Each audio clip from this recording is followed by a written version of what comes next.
This recording session, this training call is for Post Haste, and I'll give about 2 passwords throughout here. So when you finish listening to the recording, please email me the passwords, and then I will add you to the database so that you can enroll at Post Haste. First of all, the name of the group that we're going to be assisting is Post Haste Sound, and I would like Peggy just to tell us a little bit about the group, if you could, Peggy. Okay, and before I do that, I see that Tim Ellis is on the line with us, and that's a name I haven't seen before. So Tim, I did see you the arrive yet? I keep seeing that he's supposed to be here, but I don't hear him. So he was the one benefit counselor that thought he might be able to attend the call. Oh, I see. Okay. And so your question. I'm here. You are there, Tim. Okay, good. Yeah, I was on the computer on time, but I had a problem getting through on the line. So. Okay, and so Peggy Brady, she's the broker from Iceberg and Associates, and she's going to be helping us with the training this morning. And so if you have any questions when we get to the core, please ask questions. That's what Peggy is here for. Okay. Okay. All right, Peggy, go ahead about the group. So what kind of information are you looking for exactly, Andrea? Just, the dynamics of the group, background of the group, anything that you think would be useful for the benefit counselors so that, they interact well with the group when they go there. Okay. It's actually a fun place to conduct an enrollment. It's a sound editing studio, so there's some very cool sound recording equipment if your people are into that kind of thing. And in fact, most of the interviews I imagine will be taking place in one of their sound studios. We have a group of very creative people, and I'll give you a little bit of background on the company over the last year. They've been through some major changes in ownership, some very critical reorganization, and some significant downsizing. So the people that are still on board, I would say, just as some information for everybody to kind of have in their back pocket, we've got, I think, a kind of a precarious morale issue. And our direct contact, who's the general manager, his name is John O'Neill. He's very cooperative, very easy to get along with, very engaging man. And he's probably going to be the person that you're interacting the most with on a management level. I think it's unlikely that you'll be meeting at all with the owner. Okay. We've got about 50 employees right now that are on board. And they are, like I said earlier, they're creative. I think that most of them are roughly in their later 30s, some that are quite a bit younger and some that are, maybe on the 15 years older or so. Is that the kind of information that you're looking for, Andrea? Yes, that's okay. Perfect. Okay. Thank you. Thank you so much. All right, and so I'm going to do just a brief overview of this is just basically just telling what we're going to be assisting with enrolling, and then a little bit later, Peggy, I'm going to have you talk about the plan so that the benefit counselors are clear about the plan. Right now, they're currently have Blue Shield, and they're going to continue with Blue Shield, and they have an HSA plan and a PPO plan. They currently have Delta Dental, which they're going to continue with a PPO dental plan, and then the HMO Delta Care plan, and they have ESP Vision. Previously, they had an Assurant Group Term Life. That's the only product that was on another carrier, and we are changing them over to the Term Life. So we will be enrolling in a Group Term Life. And just the one question, I think I've received a change form, so anybody that's making changes, Peggy, correct, has to fill out a change form if they're going to change coverage level or plans. Margie? Margie, are you there? Yeah, I'm here. I'm here. So is that what's required? Margie handles the paperwork. So is a change form required, Margie? Yeah. Yes. Okay, so because you sent me the spreadsheet where I'm going to record the changes, but they need to fill out the change enrollment form as well then, correct? Correct. Okay, so just remember that you need to do that. Copies, I'm sure, will be at the location on the 6th and the 7th, so please just be sure that you look the form over to be sure the employee has signed in all the appropriate places and filled in all the needed information, because as we know, employees sometimes miss things, so we want to just double check that those forms are filled out correctly if we have any employees that make changes. Andrea, you just brought up a good point. So you need us to bring hard copies. Yes, please. Okay. Yeah, so I'm sure, we'll take care of that. Yeah, because it takes way too much time to start printing all those forms out one at a time, and our benefit counselors, they come with their portable printers, which aren't as efficient, of course, as the printers that are in the offices. Okay, yeah, we'll take care of that. Same thing is going to be true on the Delta Dental, if they're changing plans or making any changes. And Delta Dental was sending over 20 of those applications to hard copies to the group. So they're already there, the Delta forms. They should already be there, yes. Perfect. Can you send me a PDF copy of that form as well? Because for emergency situations, I always like to have a copy so that the benefit counselors can at least print out one copy, and then if needed, we don't want to be stuck. Okay, I'll send you the Blue Shield and the Delta Dental. Yeah, you sent me the Blue Shield already, so it's the Delta that I need. Oh, okay. Okay. Yeah. Yeah. So there we go. But I'm assuming, since these plans, the employees are renewing, most employees generally stay on the same plan, so there'll probably be very few people that will have to fill out forms for. But we want to be prepared for the ones who do. And Also, you're going to be enrolling probably, I think there's 3, if I'm not mistaken, 3, maybe 4 new employees that are becoming eligible for the benefits on 12/1. And for those, we are going to need enrollment forms for all 3 coverages. Let me get those to you. Yes, please. And that would be great. All right, so everybody understand that, especially for anybody making changes, they do have to fill out paper enrollment forms, and the new employees, of course, have to fill out all the enrollment forms as well. And you'll have copies of them, but copies will be at the location so that they're available for you. All right. So, Andrea, those 4 employees are the ones that are in green on the census.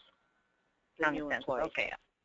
Okay, and I will add those to the enrollment guides that are named so that you have the names. I'll redo our enrollment guide here and put those names in for you so that it makes it easy for you guys to know when you have a new employee, so that you'll have a heads up on all the forms that need to be filled out. Can we scroll back up a little bit, please, Andrea? I'd like to go back to the broker instructions. I'd like to read those really quick. Sure. Okay. Yeah, we don't like the benefit counselors to give any kind of commentaries. They're just assisting. Great, thank you. What the employee wants. And is it okay, I have, used what sucks up time sometimes, because you do have, oh, never mind, we don't have to worry about assigning a provider because you have an HSA and a PPO. Right. So wait, then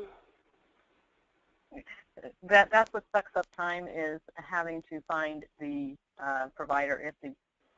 Is it okay to put on, assigned provider if, like on the Delta HMO, if they don't want to search right now? If they leave it blank, if they leave it blank, the provider blank, they will automatically assign.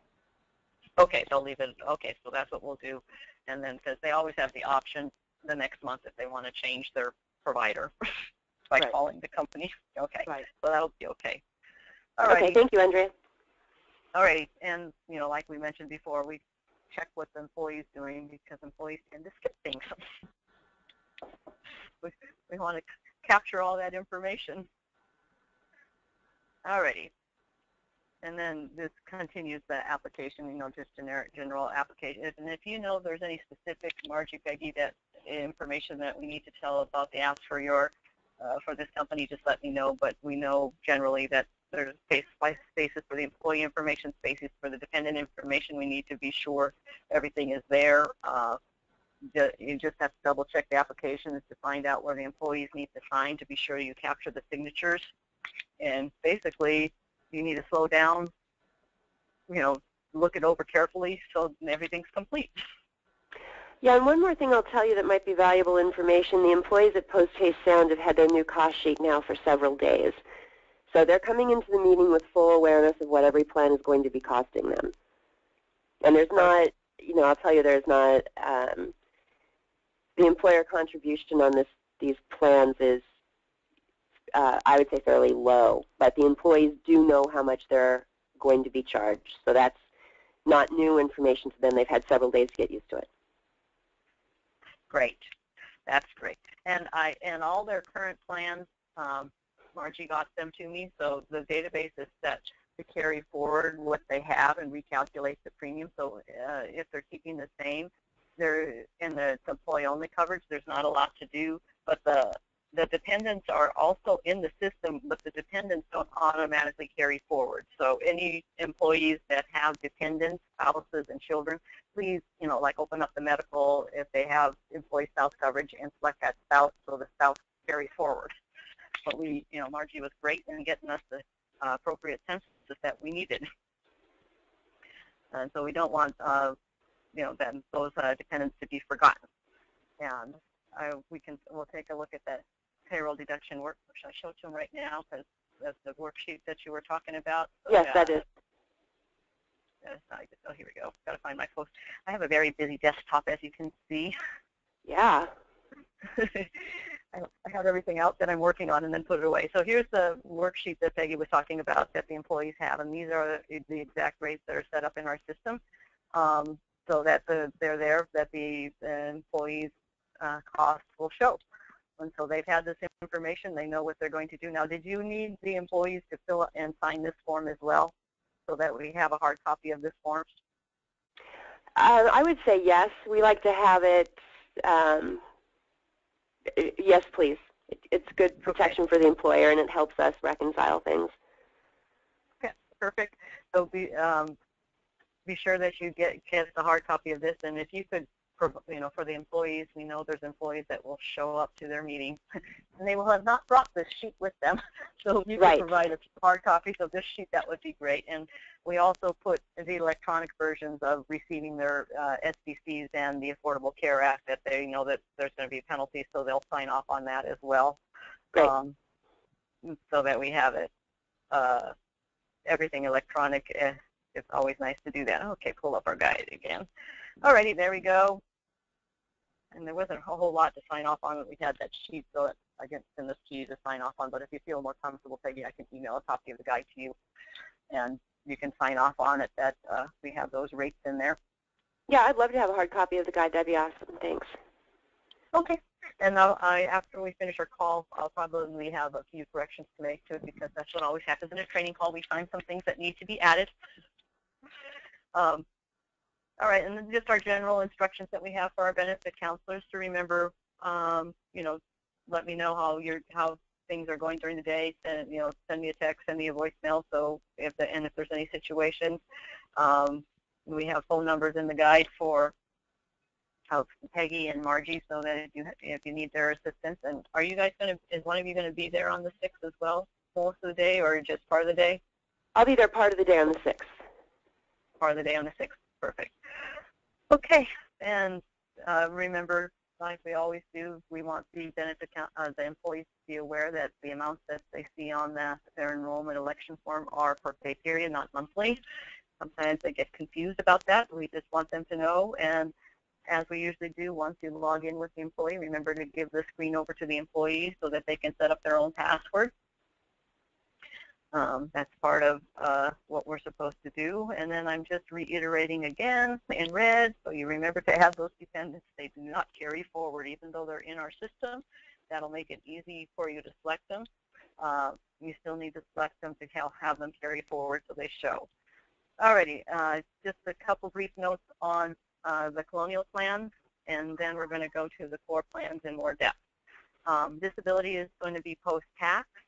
The medical bridge, there are 2 plans. One plan is set up in Harmony, which is the HSA plan, and it's a $1,000 coverage level for the hospital. The other plan is for the employees that are elect the PPO, and you will have to do quote by plan code.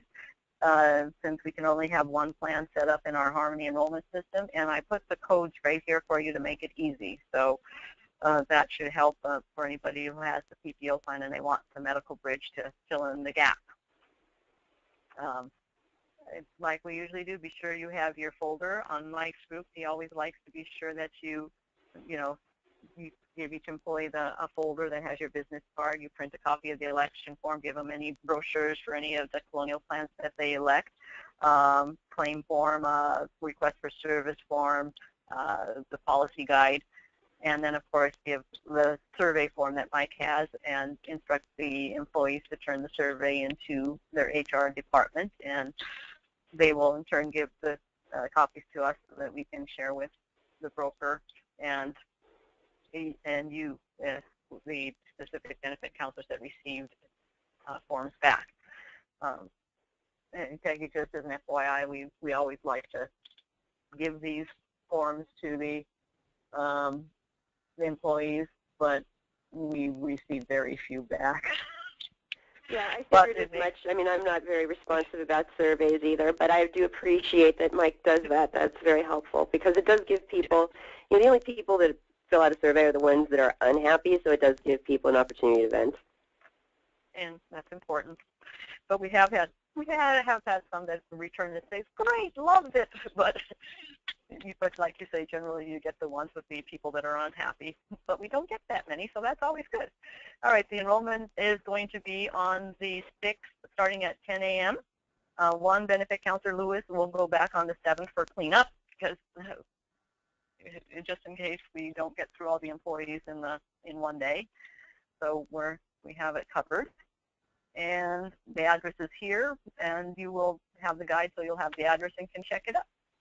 Andrea, you know what? You just brought up something. So that is the correct address. I will just give all of your enrollers a heads up. It's not the easiest place in the world to find. You have to kind of turn into a driveway, and basically you enter from an alley. So just letting everybody know that the first time, make time to drive around the block once or twice and figure out how to get in there. Especially at that hour of the morning, the La Cienega is a very busy street. So just in other words, leave yourself time to find the building, and like some 10, 15 extra minutes so that you arrive, and try to arrive maybe a half hour early so you can be set up before the meeting starts. Right. When you knock on it's a sound studio, and it's in West LA, so if you've ever been in one before, it probably looks like all of the others, but you've got to be buzzed in. There's high security in there. They do a lot of high-level film editing, and so just it's just weird. You enter from an alley, you walk down a weird hallway. It's just kind of weird the first time you go in. And thank you for telling us. That's important information for the benefit counselors to have. All right, now I'm going to give the first password. The first password is film industry.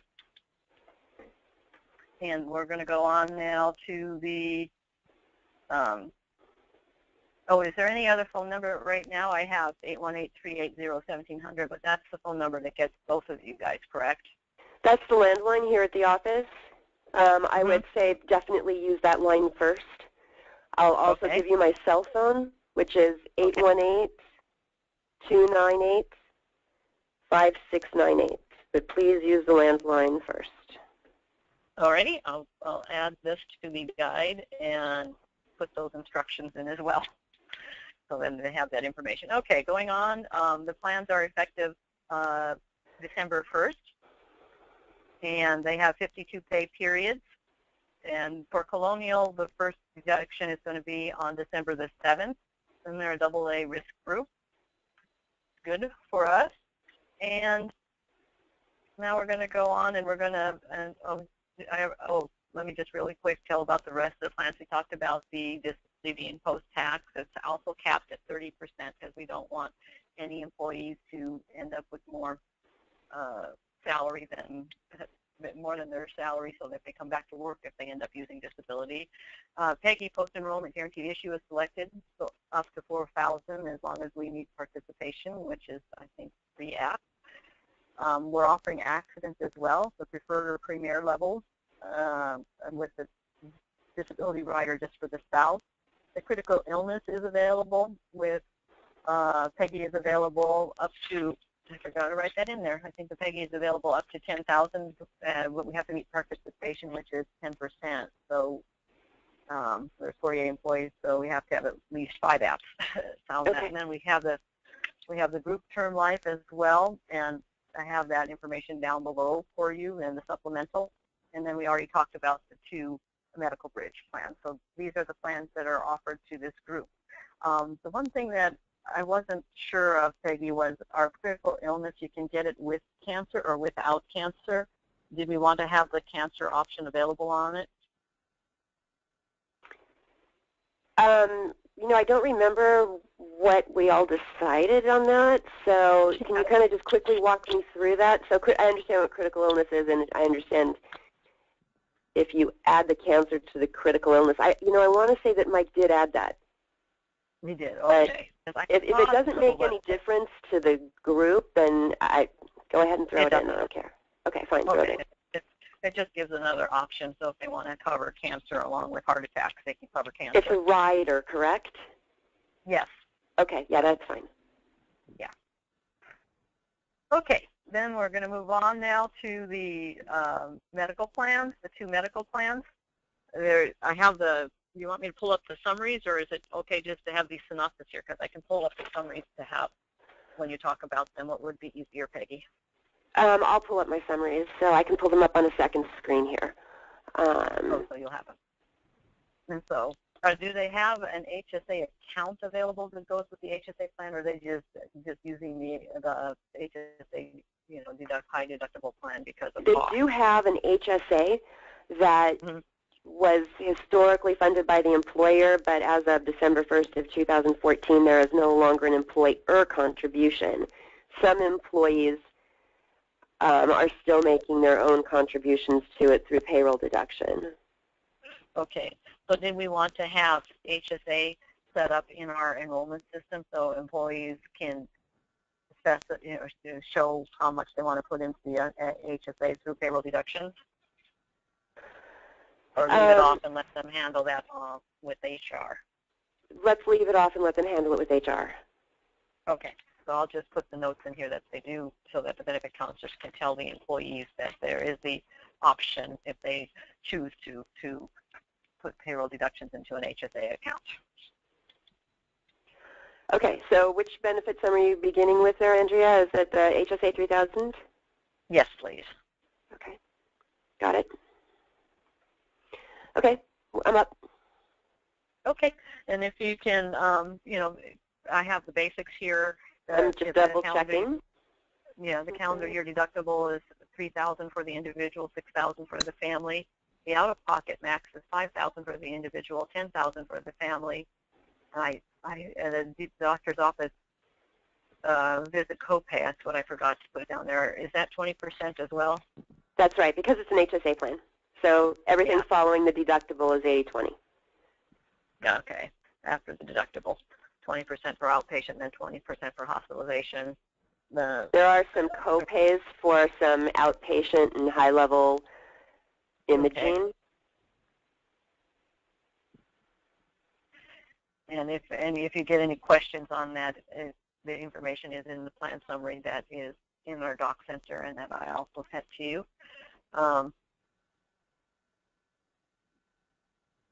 Great. And then we have now for the prescription, $10 generic, 25 brand, $40 non-formulary. Is this after they satisfy the deductible, or can they start right away? So they have to satisfy the deductible first. Correct. And then in an HSA plan, all costs are subject to the deductible period, with the sole exception of preventive care. Oh yeah, because ACA says you can't do that anymore. Right. Okay. All right. And the Blue Shield full PPO, and it said split deductible. If you can explain how that works, that would be great as well. I'm happy to explain how that works. So there is a deductible for in-network providers and a separate deductible for non-participating providers. Ah, that's what that means. So I'll make those notes and add them to the So they have basically a higher deductible for non-participating providers. It is a higher deductible, and the two of them do not coordinate.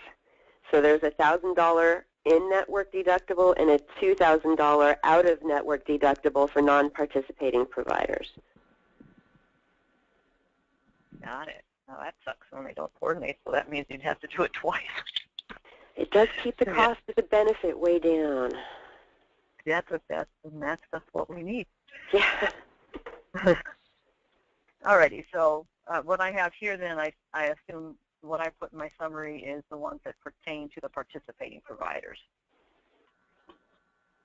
that I have in my summary here. And so the split deductible, that'll be higher than for the non-participating providers. Correct. Correct. So, okay. and in fact, the benefit summary says it really succinctly. Participating and non-participating deductibles accrue separately. Got it. Perfect.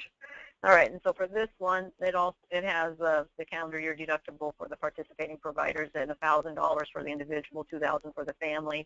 The out-of-pocket max is $5,000 for the individual, $10,000 for the family. This one is just a straight $35 doctor's office visit copay, and then they also have 20%.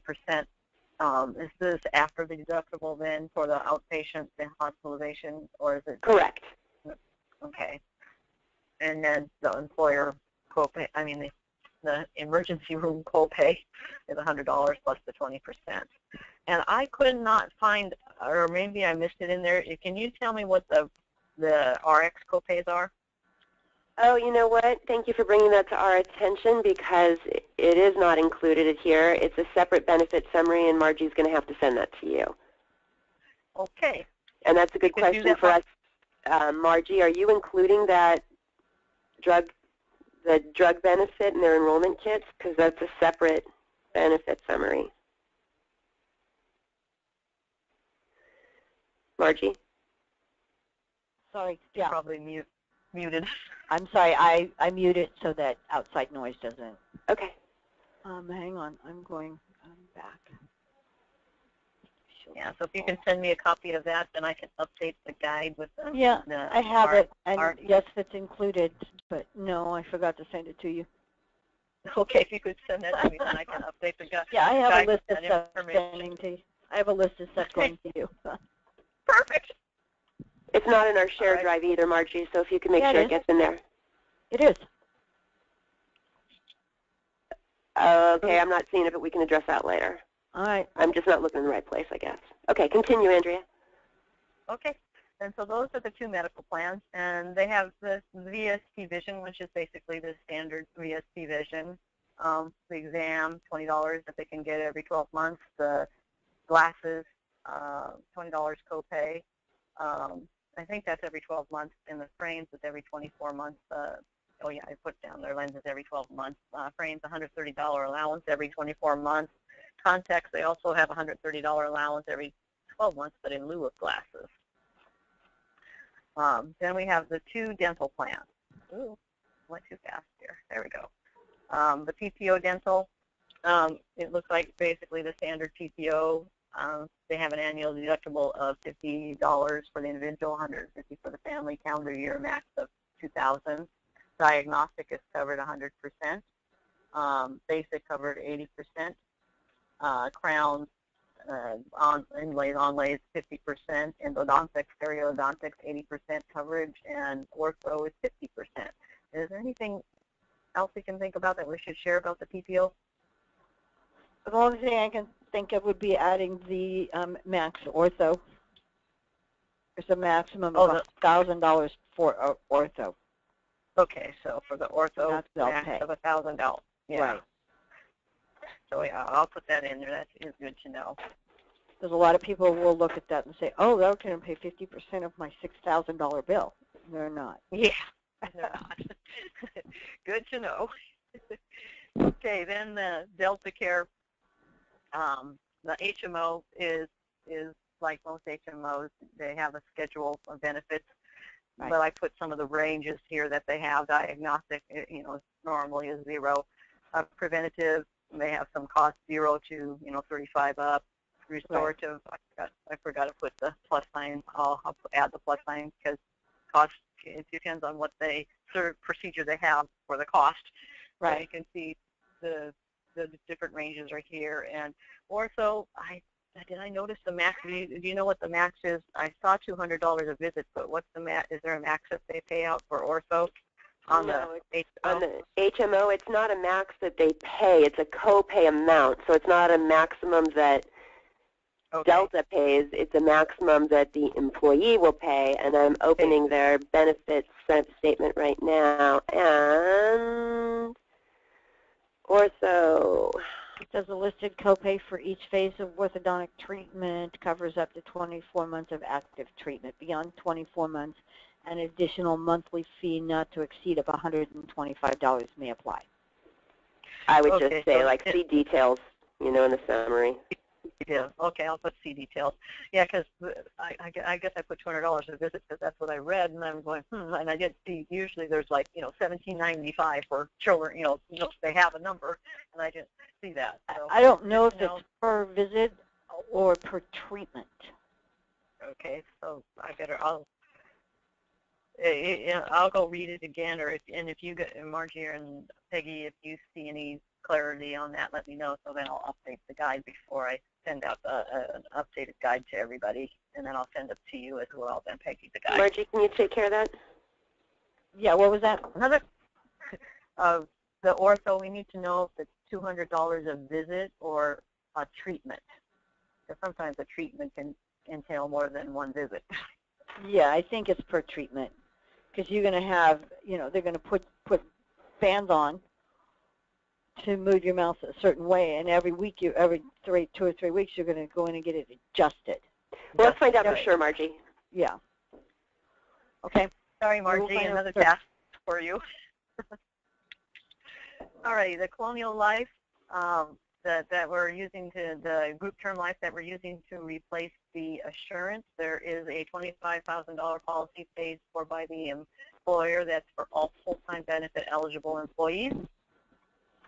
And then there's the group term life buy-up that they can have. Employees can get $1,000 increments from $10,000 to $500,000 to a max of 5 times salary, but the guaranteed issue amount is $100,000. After that, they have to fill out the EOI form that pulls up in group term life. The spouse coverage is also in $1,000 increments from $5,000 to a max of 100% of the employee amount, so they can't get more than the employee gets. But their guaranteed issue is only $25,000. The child coverage is $1,000 increments to $10,000. One rate covers all children, and $10,000 is the guaranteed issue amount. Tim, you're on the phone. Did you have any questions on any of the things that we discussed with Colonial or the core plans? Well, we have Peggy here to answer any questions. No, it's pretty straightforward. Yeah, it's a pretty straightforward enrollment. You know what, guys? One other thing I can throw out there, Andrea. I mean, this is a very casual company as far as attire, so, definitely no ties. Your people are welcome to wear clothes that are professional but still casual. Okay, so business casual is the dress. Yeah. Most of the employees there are going to be in flip-flops and torn jeans. Nice. Okay. All right. This group also has, we did consumerism with them, and they had an email that was emailed to them on the 29th, and I want to pull up. They also have a UVille site. You can see we had problems with our Colonial website yesterday, and it still says unavailable. Let's see. I just did it.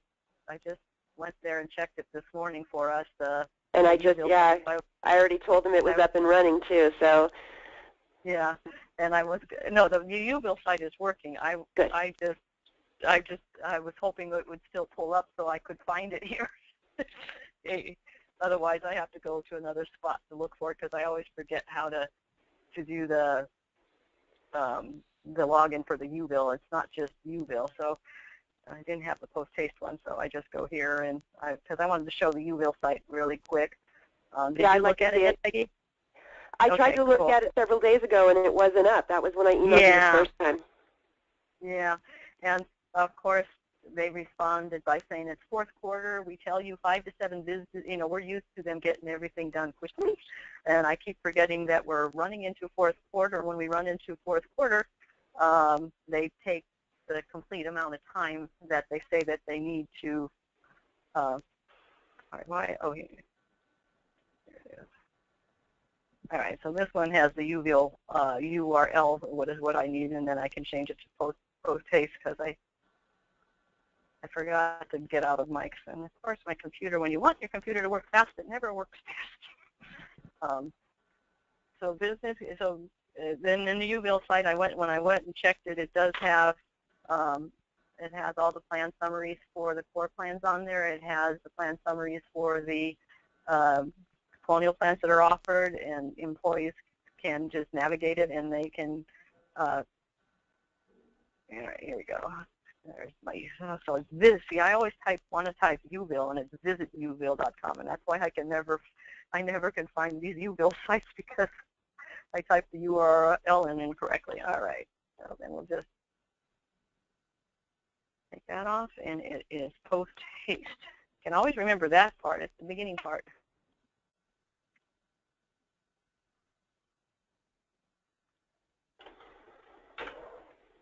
Yeah, you can. There we go. See, here's the UVille site for Post Haste Sound for the employees, and they can view their benefits and the resources. They can click on, find out more. It gives them some, information on accident, disability, life insurance, just married, buying a home. It recommends benefits for various stages of life. Great. For them now, let's see. I don't want to close out of the meeting, and I'm afraid if I minimize my meeting box, it closes me. I've done it before, and it closes me out. All right, so then we'll go back to the home, or actually we'll go to the benefit overview, and here you can see it lists that we're going to be doing medical, dental, vision, and we can click here, and it takes us to the plan. Yeah, it takes us to the plan summaries that we have, and the pre-enrollment one that has those hyperlinked videos on it. Everything that we've given to, well, John doesn't have the brochures, but they can take a look. They can open up a brochure if they want.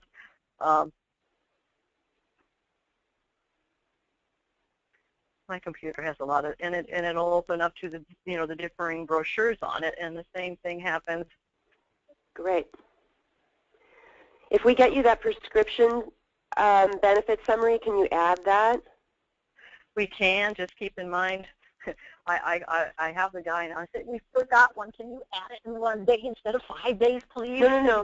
I'm not really concerned about this enrollment so much as I am about enrollments during the year. Oh, okay, cool. Yeah, because this will be available throughout the year, and so then they can click on the and it'll open up to the summary. Here's the Delta Care one. Yeah, so I thought it's nice, that we have this. So this is all available for them. Then this is the resource page, and they can open up to, frequently asked questions that they have.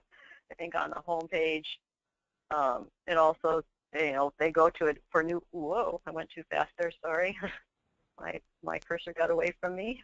Let's go back up to the beginning of the page.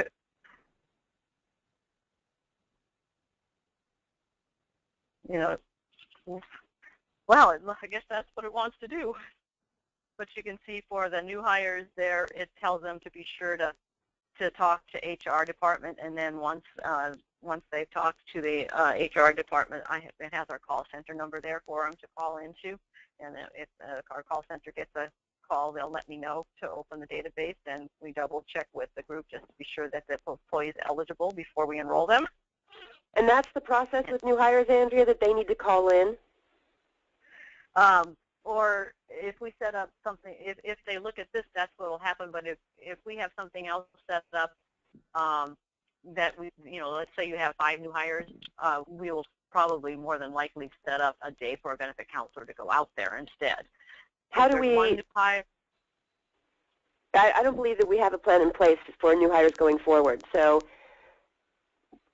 Is that something that we address with Mike? Or me. If you want to handle the core part and we just do Colonial, we can do it that way.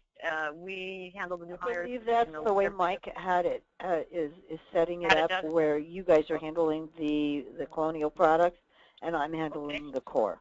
How do the new hires, Margie, how do the new hires know to contact Colonial? How's that being communicated? It's communicated in the new hire kit. Okay, we've already taken care of that?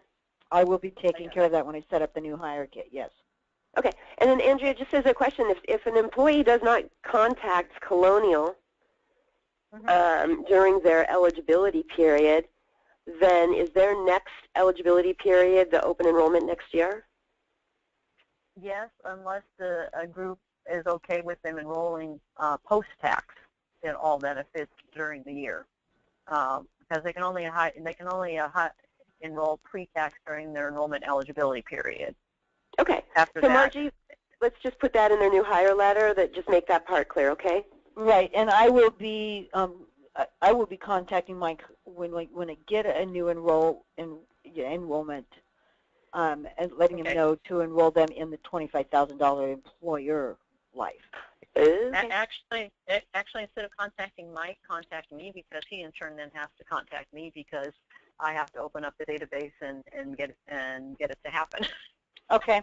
So we can skip the step if you just go to redirect. Okay. Perfect. So we can actually just put that in our new hire kit, Margie, that all employees must contact Colonial Life to, at minimum, declare their beneficiary for the company-sponsored life insurance. Correct. Okay. And if Tim doesn't have any questions, if you ladies can't think of anything else to share, this concludes the training call. And the last password is Sound Studio. Is what? Sound Studio. What do we need these passwords for? The two benefit counselors that were not on the call, they have to tell me the passwords, and that way I know they listened to the training call. Oh, I get it. Okay, so Tim, I look forward to meeting you next week, and I hope this is going to be a fun enrollment for all of us. Okay. Okay. Well, it sounds like a fun place with sound studios and everything. It's pretty cool. You know, I have to say, this is like my third year doing enrollments with this group, and you know, I think this year I'm just going to dress up like Steve Jobs. You know, you're just in a theater setting. It's very fun. Nice. All right. Well, thank you, ladies, and I appreciate the time. Me too. Thank you. To do this call. And sorry, it was so difficult to get scheduled, but that's the problem when we start hitting fourth quarter. My benefit counselors are busy, and finding time when everybody can do it is hard. But at least we have the option of recording. Yeah, right. Perfect. This worked out great. And this way Margie was able to join us, and she was a big help. So this actually worked out better for us. It actually did. So thank you. Great. Thanks. All right. Great. Bye. See you later. Everybody. All right. Bye. Bye.